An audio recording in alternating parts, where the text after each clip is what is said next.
So it's been about persistence, and also taking in positive criticism and using it to better yourself.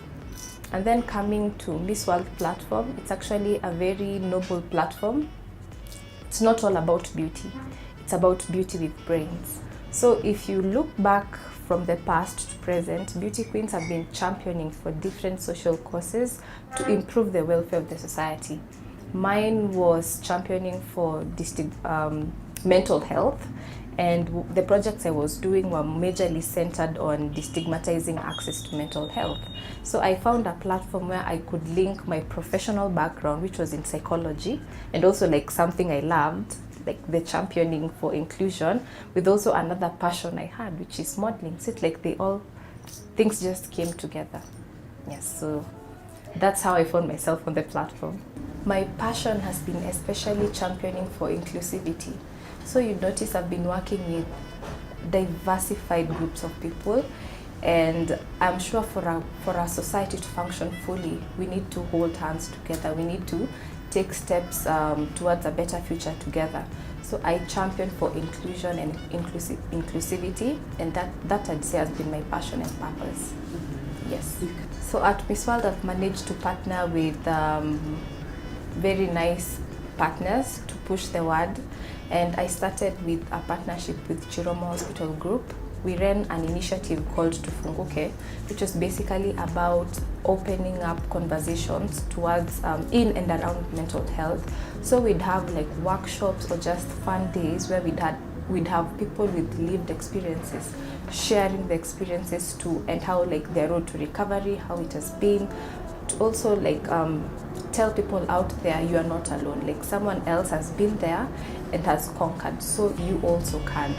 We have I remember we've had like almost 4 workshops, and the turnout was amazing. So seeing the kind of impact like such a platform or such a partnership managed to bring about, it encourages me to do it more, because I remember even after the events, I'd get a lot of young people reaching out to me through my social media and saying like, wow, I attended and I left there feeling whole, I left there feeling hopeful. And I remember like a lot of people have become open to the idea of going to a mental health institution, which was previously like a taboo. You know, you never say it out loud, I'm going to a mental health institution.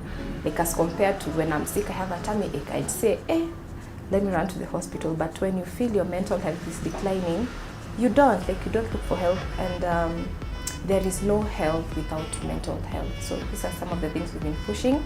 I also partnered with Mathare Teaching and Referral Hospital. We are in the process of rebranding, doing things better, because actually the name itself is stigmatized. People don't really want to be associated with Mathare because it's like, yo.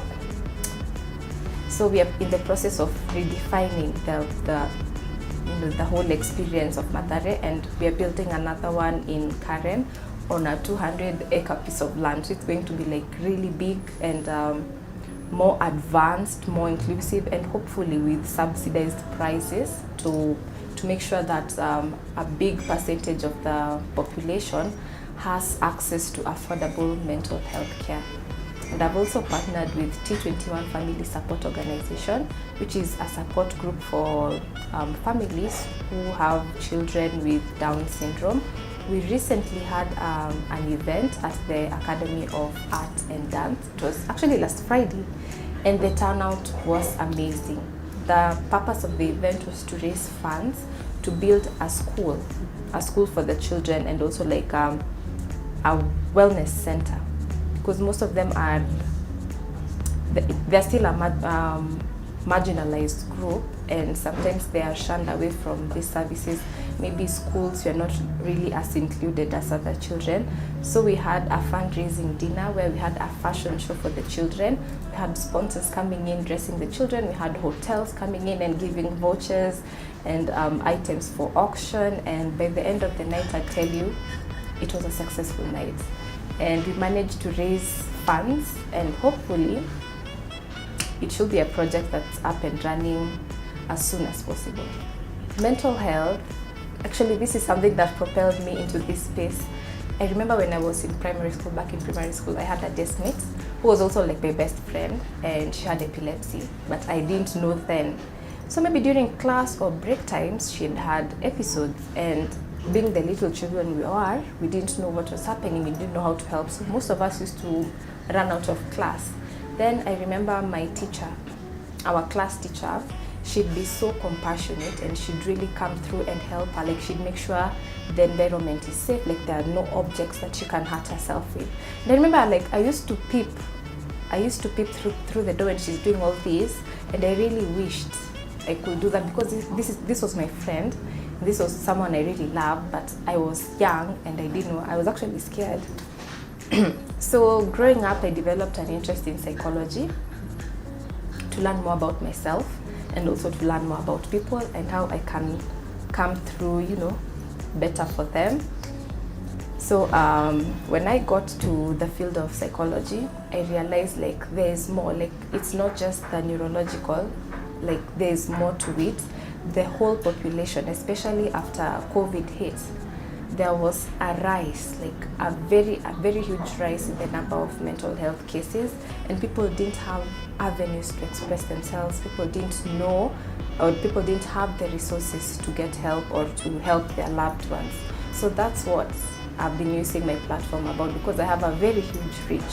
I was like, why not champion for something I believe in? Why not help someone who might be in the same position I was in, where you really love someone but you do not know how to come through for them? So that's how I've been using my platform.